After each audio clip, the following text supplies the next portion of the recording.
नमस्कार दोस्तों, बायजूस एग्जाम पर आईएएस में आप सभी का स्वागत है। आज के दैनिक क्विज को हम लोग प्रारंभ करते हैं, जहां पर अलग अलग समाचार पत्र साथ साथ अगर हम पीआईबी की बात करें तो उसके प्रमुख आलेखों के आधार पर प्रारंभिक परीक्षा के जो प्रश्न है वो आपको अभ्यास के लिए दिए जाते हैं। साथ साथ विगत वर्ष के जो प्रारंभिक परीक्षा के प्रश्न है वो हम आपको अभ्यास के लिए देते हैं और आज के किसी एक महत्वपूर्ण तथ्य की चर्चा करते हैं। तो आज के दैनिक क्विज को प्रारंभ करते हैं। सबसे पहला प्रश्न हम देखते हैं, ओंकारेश्वर बांध किस नदी पर स्थित है? तो ध्यान रखें, ये नर्मदा नदी पर मध्य प्रदेश में स्थित बांध है, अगर हम ओंकारेश्वर बांध की यहाँ पर बात करें। और इसको पूछे जाने का प्रमुख कह सकते हैं यहाँ पर कारण ये है कि यहाँ पर पीआईबी में एक समाचार है जिसके बारे में आप देखें तो भारत में जो ग्रीन एनर्जी है या हरित ऊर्जा है उसके उत्पादन को लेकर सरकार लगातार प्रयास कर रही है। और इसी कड़ी में अगर हम देखें तो राजस्थान के बीकानेर में नोखरा जो सोलर पावर प्रोजेक्ट है एनटीपीसी ग्रीन एनर्जी लिमिटेड की तरफ से, उसको माननीय प्रधानमंत्री जी के द्वारा देश को समर्पित किया जाएगा। और आप देखें 300 मेगावाट का ये प्रोजेक्ट है। तो आप देखें, अगर हम 2070 के लिए कार्बन न्यूट्रल होने की बात कर रहे हैं या 2030 तक हम कह रहे हैं कि जितना भी हमारा ऊर्जा उत्पादन हो रहा है बिजली के उत्पादन के संदर्भ में, हम उसका लगभग 50% हिस्सा हम ले आएंगे नवीकरणीय ऊर्जा पर। तो सौर ऊर्जा उस कड़ी में आप कह सकते हैं एक बड़ा यहाँ पर एक भाग अदा करेगा। यानी अपनी भूमिका को बड़े पैमाने पर सोलर एनर्जी के द्वारा एक तरह से जो हमारी हरित ऊर्जा की आवश्यकता है उसमें पूरा किया जाएगा। और इसी कड़ी में आप देखें, माना जा रहा है कि 1.3 लाख जो परिवार हैं वहाँ पर इस सोलर परियोजना से प्रमुख रूप से बिजली की आपूर्ति की जाएगी और लगभग 6 लाख टन प्रति वर्ष आप देखें कार्बन उत्सर्जन को इससे रोका जाएगा। तो ये हरित ऊर्जा की तरफ एक तरह से प्रयास है। और आप देखें, जब हमने बात करी ओंकारेश्वर बांध के संदर्भ में, तो वो भी एक तरह से अगर हम यहाँ पर प्रमुख रूप से बात करते हैं जो भी जल विद्युत परियोजनाएं हैं तो वो भी काफ़ी हद तक एक तरह से एक नवीकरणीय ऊर्जा के एक उदाहरण के रूप में ली जाती हैं। तो उसी के साथ में हमने लिंक करके ये आपसे प्रश्न पूछा है। दूसरा प्रश्न हम देखते हैं, निम्नलिखित कथनों पर विचार करें। मिलन एक द्विवार्षिक बहुपक्षीय नौसैनिक अभ्यास है जिसका शुरुआत 1995 में भारतीय नौसेना द्वारा की गई थी। तो ध्यान रखें, 1995 में भारतीय नौसेना ने इसकी शुरुआत करी थी, ये बिल्कुल सही है।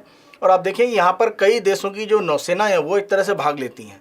और अभी अगर हम देखें इस साल जो इसे आयोजित किया जाना है, ये लगभग आप देखें 17 से 19 फरवरी के बीच में इसे आयोजित किया जा रहा है और ये विशाखापट्टनम में आयोजित किया जाएगा आंध्र प्रदेश के तट पर।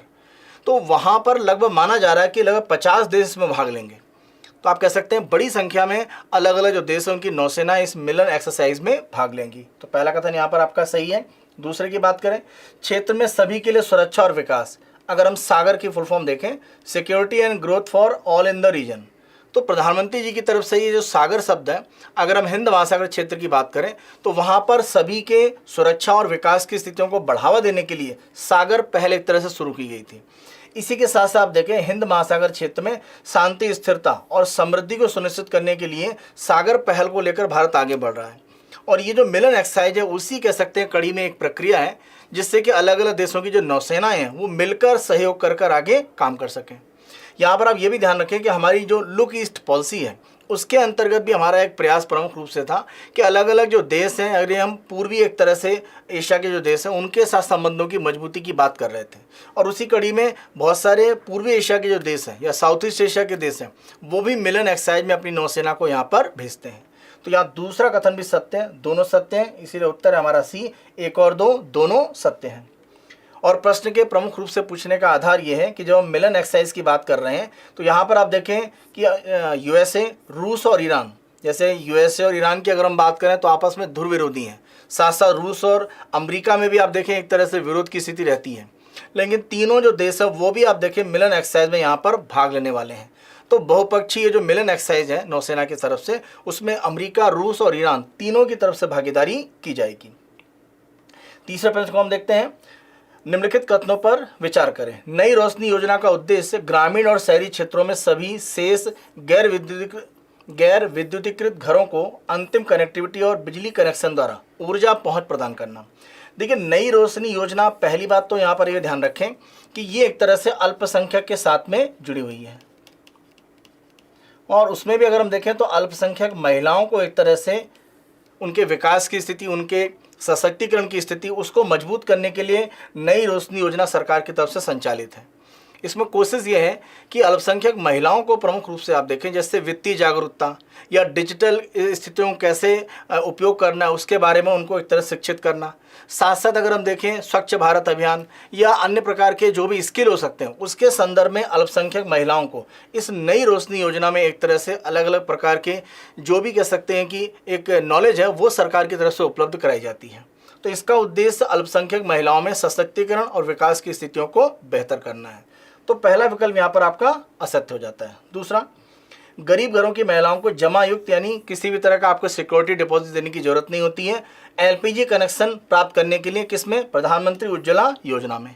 तो आप देखें उज्ज्वला योजना के माध्यम से बिना कुछ डिपॉजिट सिक्योरिटी का दिए हुए, सामान्य तौर पर आपने देखा होगा एलपीजी कनेक्शन आप जब लेते हैं तो आपको एक सिक्योरिटी डिपॉजिट देना पड़ता है, लेकिन उज्ज्वला योजना में इस तरह के डिपॉजिट की आवश्यकता नहीं है।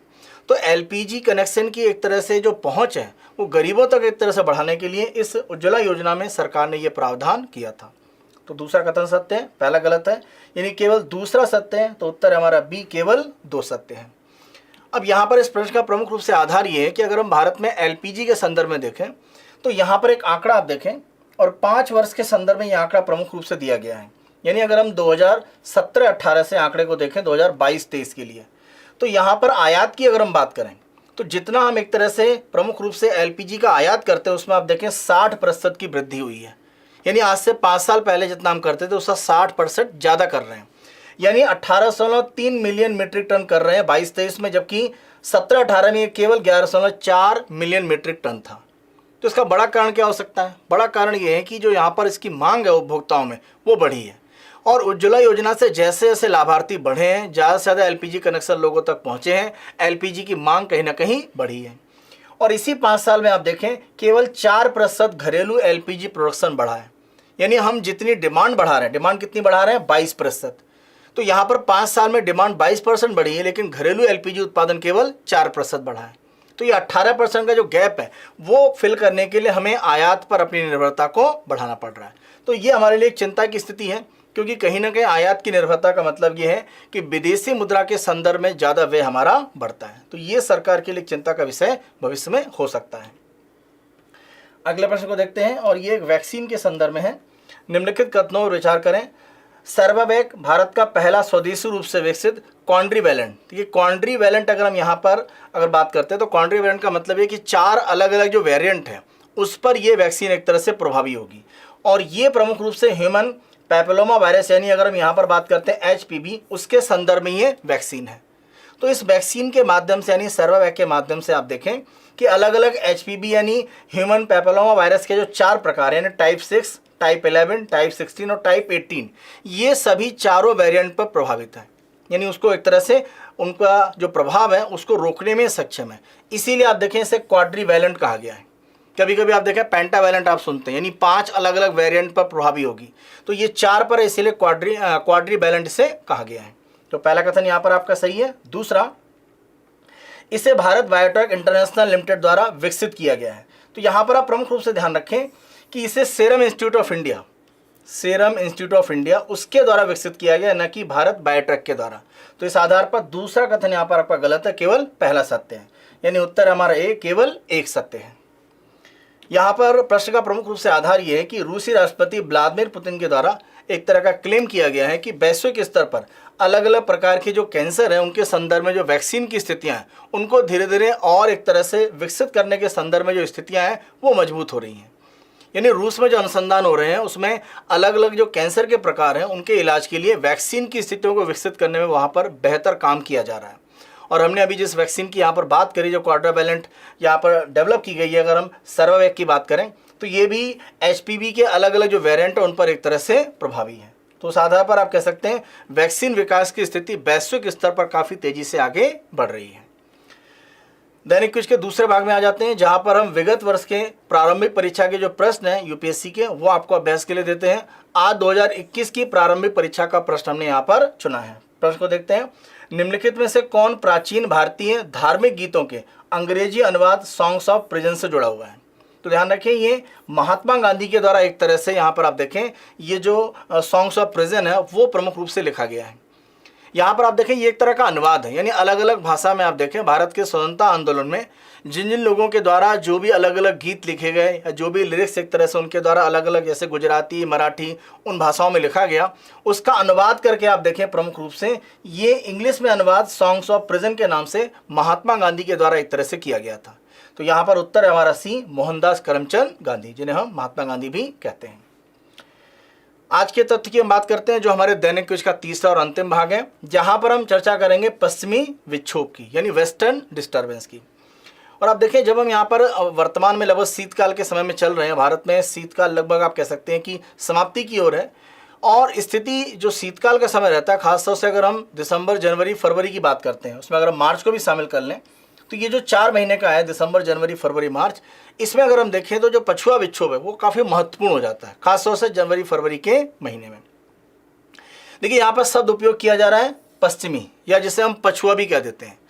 एक हमेशा ये तथ्य ध्यान रखिए, जब भी हम किसी हवा की बात करते हैं, किसी भी तरह के विंड सिस्टम की बात करते हैं, तो उसके नाम में अगर कोई दिशा लिखी हुई है तो जिस दिशा से वायु आती है उसके आधार पर उसका नाम पड़ता है। जैसे अगर हम बोलते हैं पश्चिमी विक्षोभ, इसका मतलब वो पश्चिम दिशा से हवा का भाग आ रहा है।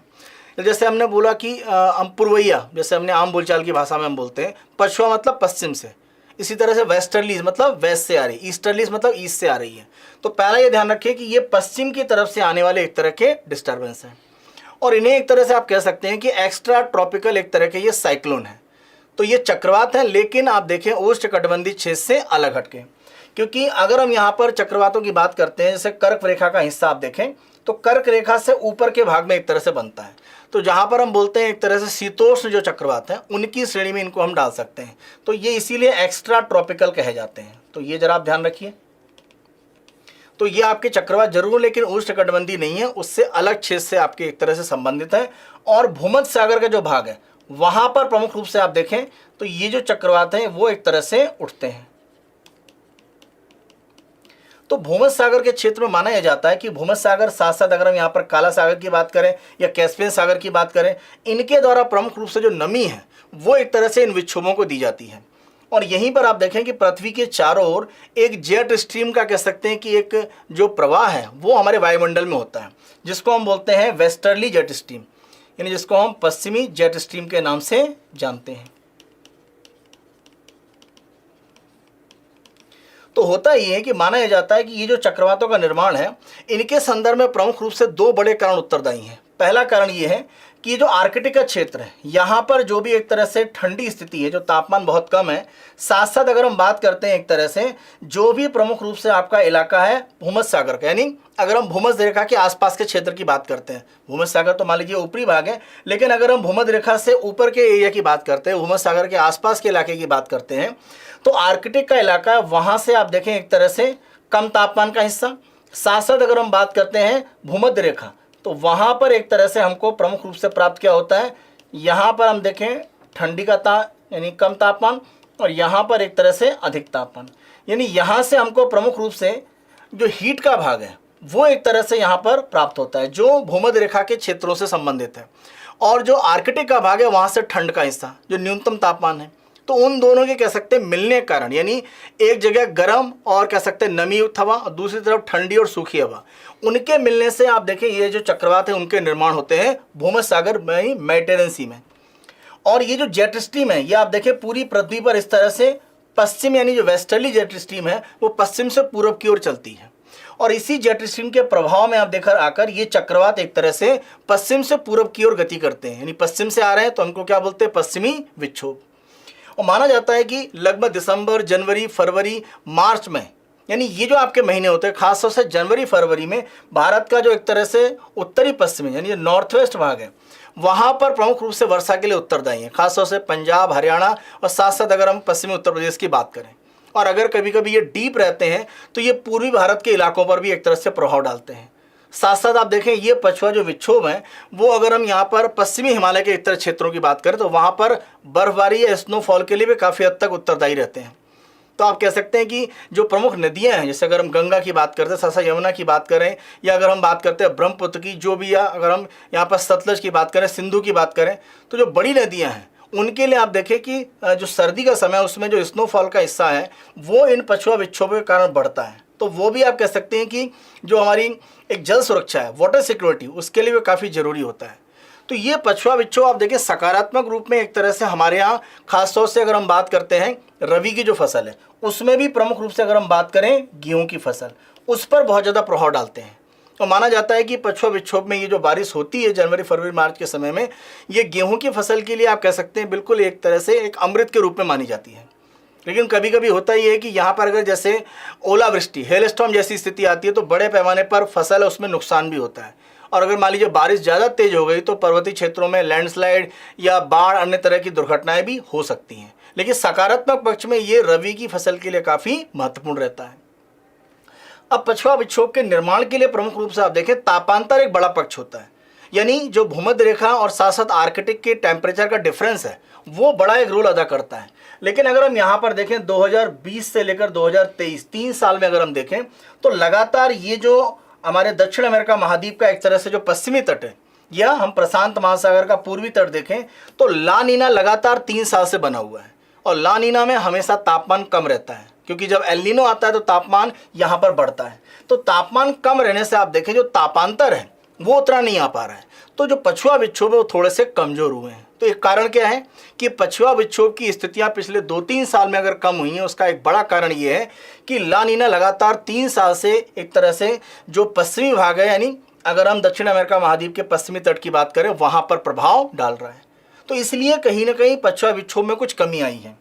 और आंकड़े यहाँ पर ये भी कह रहे हैं कि लगभग माना जाता है कि औसत रूप में हर महीने में 4 से 6 सबसे इंटेंस रूप में आपके जो पछुआ विक्षोभ है वो भारत में पहुँचते थे, खासतौर से उत्तरी पश्चिम भाग में। लेकिन अब ये आप देखें लगभग 3 के आसपास पहुँच रहे हैं। तो ये इनकी जो एक तरह से यहाँ पर संख्या में गिरावट आई है ये भी कहीं ना कहीं बड़े पैमाने पर भारत में गेहूं की फसल को लेकर जो स्थितियाँ उसमें थोड़ा सा बाधा डालते हैं। पिछले साल भी आप देखें या अगर हम 2022 में भी देखें तो अगर विक्षोभ उतने मजबूत नहीं है, बारिश की स्थिति उतनी बेहतर नहीं रहती है, तो माना यह जाता है कि कहीं ना कहीं एक तरह से फसल की गेहूं की जो फसल है उस पर एक नुकसान की स्थिति बन सकती है। तो पछुआ विक्षोभ में भी आप देखें कि माना जा रहा है कि आर्कटिक क्षेत्र में जो तापमान बढ़ रहा है, तो अगर यहाँ पर ठंडी उतनी नहीं है, तापमान बढ़ रहा है, तो तापांतर क्या है, ज़्यादा है नहीं। तो तापांतर अगर नहीं है, बहुत ज़्यादा ग्रेडियंट नहीं होगा, जितना तापांतर बड़ा होगा ये विक्षोभ उतना इंटेंस होगा। और इंटेंस होगा तो भारत तक पहुंचने की स्थिति बढ़ेगी, अन्यथा ये उतना भारत तक पहुंचने की ताकत ही नहीं रखेगा। तो आर्कटिक क्षेत्र जो गर्म हो रहे हैं वो भी एक बड़े कारण के रूप में यहाँ पर कहीं ना कहीं लिए जा रहे हैं। तो आप कह सकते हैं वैश्विक स्तर पर जो ग्लोबल वार्मिंग है उसका असर पछुआ विक्षोभों की जो इंटेंसिटी या आने की जो स्थिति है उसमें गिरावट को दिखा रहा है। और ये पश्चिमी एक तरह से उत्तर पश्चिमी खासतौर से अगर हम भारत की बात करें वहाँ पर कृषि क्षेत्र को लेकर एक समस्याएं आगे चलकर कहीं ना कहीं बनाएगा।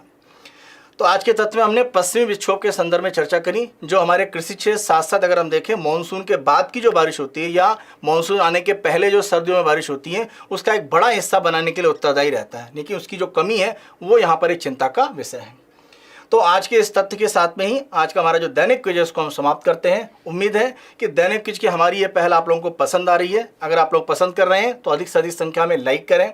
किसी तरह आपके विचार हैं कुछ तो आप कमेंट बॉक्स में अपने विचार अवश्य दीजिए।